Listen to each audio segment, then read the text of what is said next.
आज क्या मंगवा लिया? आज मम्मी ने ऐसा क्या मंगवा लिया जिसकी खबर पापा तक को नहीं है। मम्मी इतनी खुश है, मतलब खुद के लिए ही मंगवाई होगी।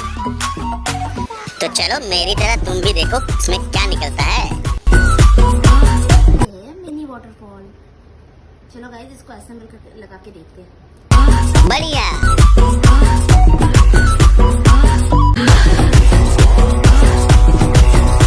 क्या इसके ऊपर से पानी गिरेगा? मुझे पता नहीं।